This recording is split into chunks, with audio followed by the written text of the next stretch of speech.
Charlie was born November 12, 1934, in Cincinnati, Ohio, to Kathleen Maddox.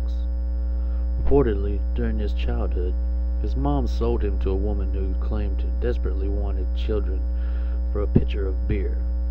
His uncle had to find the woman so that he could get his nephew back.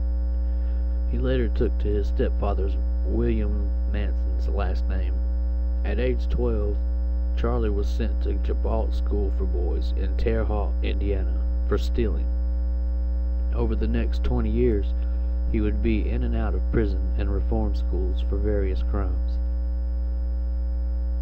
March 21st, 1967, Charlie is released from prison, but he tells the guards that he doesn't want to be released. "Oh no, I can't go outside there. I knew that I couldn't adjust to that world, not after all my life had been spent locked up where my mind was free," quote Charlie. After his release, he moved to San Francisco.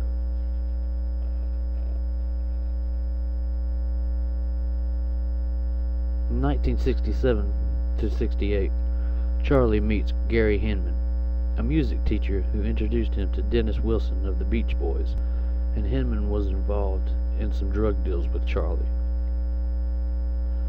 Charlie attracts a group of followers, a group of troubled teens and runaways.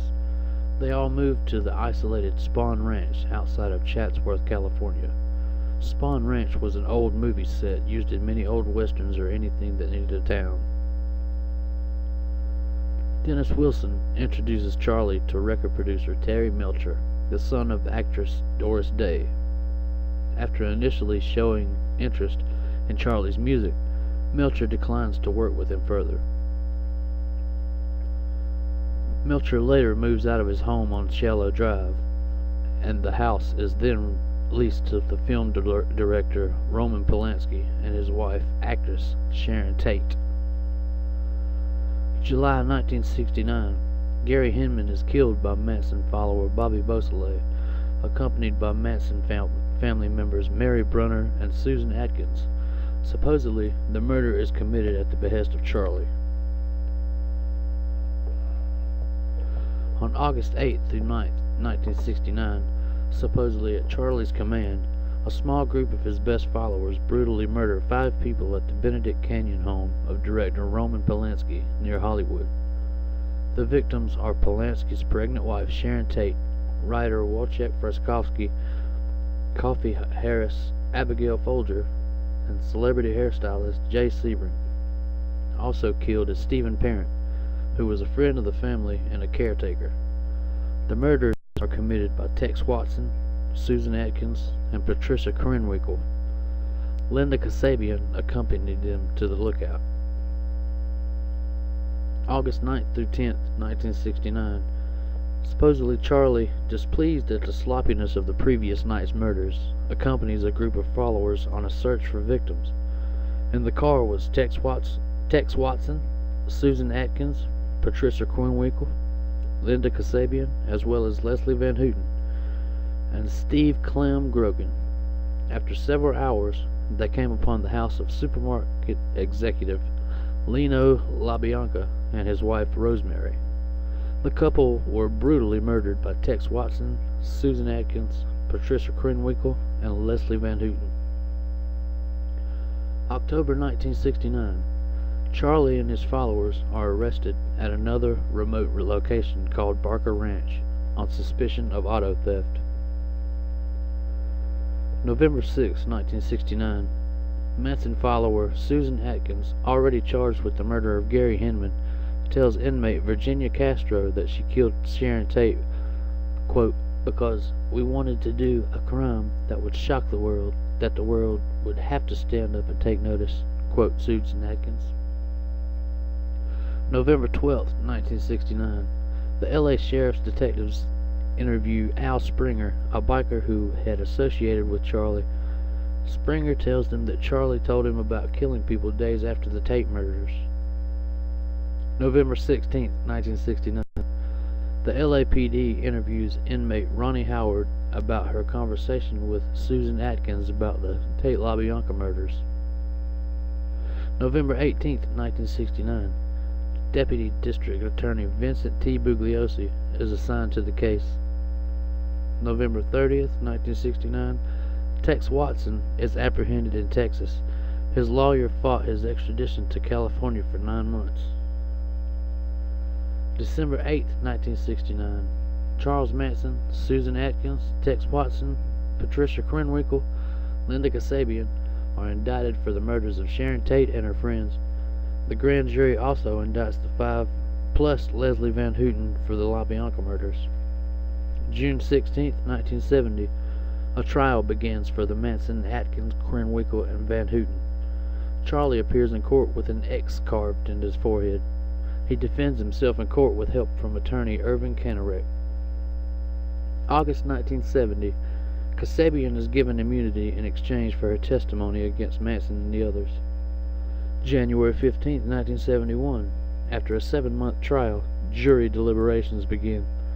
The jury finds all the defendants guilty on January 25, 1971. March 29, 1971, Manson, Krenwinkel, Atkins, and Van Houten received the death penalty. March 29, 1971, Tex Watson is found guilty of the murders of 7 people and is sentenced to death. 1972, the death penalty is abolished in California. The sentences for all the Manson family members are commuted to life in prison. April 11, 2012, Manson is denied parole for the 12th time. According to the California Parole Board, he has accrued 108 serious disciplinary violations in prison since 1971 and has shown no remorse for the murders. Manson's next parole hearing is set for 2027 when he will be 92 years old. November 20th, 2013. A 25-year-old pen pal who calls herself Star tells Rolling Stone magazine that she considers Charlie her husband. The imprisoned cult leader says, however, that Star's story is, quote, garbage. She began sending letters to Charlie when she was in high school. November 18th, 2014. Sources say that Charles Manson and Star obtained a marriage license. February 2015. The wedding is called off, according to tabloid reports.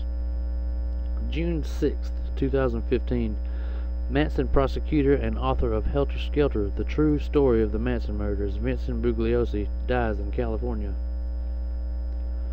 Susan Atkins died in prison September 24, 2009. Bobby Beausoleil, convicted of the Gary Hinman murder, he's currently serving life in prison. On October 14, 2016, Bobby is denied parole for the 18th time. Bruce Davis, convicted of the murders of Gary Hinman and stuntman Donald Shorty Shea, he's also serving a life sentence. On February 1st, 2017, he is recommended for parole. June 23rd, 2017, Governor Brown denies parole for Davis. This is the 5th time a California governor has refused to release Davis. Lynette Squeaky Fromm, from 1975, attempts to shoot President Ford. August 14, 2009, she was released on parole after serving 34 years. Steve Clem Grogan, 1986, is released on parole after revealing the location of the body of Donald Shorty Shea, killed in 1969. Patricia Katie Krenwinkel, 2014, provides an interview for the documentary Life After Manson, her first on-camera appearance since 1994.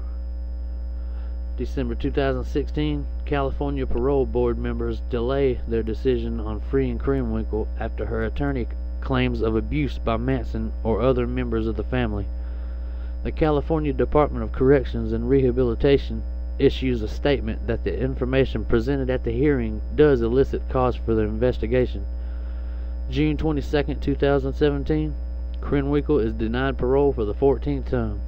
She will be eligible again for consideration in 5 years.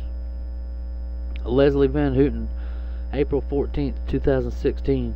Van Houten is recommended for release, and the board will review the decision over the next 4 months. July 2016, Governor Brown denies parole to Van Houten, saying the murder convict currently poses an unreasonable danger to society. September 6, 2017, a two-person state commission panel grants her parole for the second time. The decision will go through a 120-day legal review before Governor Brown will have 30 days to decide whether he grants her parole and release. Charles Tex Watson, October 27, 2016. Texas denied parole for the 17th time.